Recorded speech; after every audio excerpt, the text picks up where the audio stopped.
ఇవన్నీ non venomous అంట. ఇప్పుడు చూపించే స్నేక్స్ అన్నీ నాన్ వెనమస్ స్నేక్స్.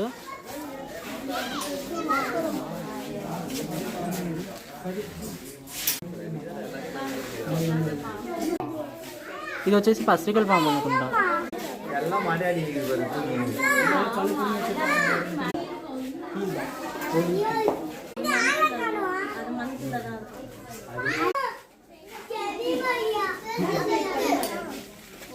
ఇది వచ్చేసి నీళ్ళల్లో పడుకొని ఉందంట. కనపరాలేదు, మీకు కనుకొచ్చిందేమో చెప్పండి, కామెంట్ చేయండి.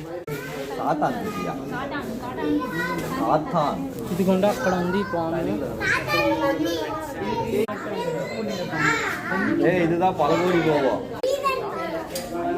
వచ్చేసి డాగ్ ఫేస్డ్ వాటర్ స్నేక్ అంట ఇది.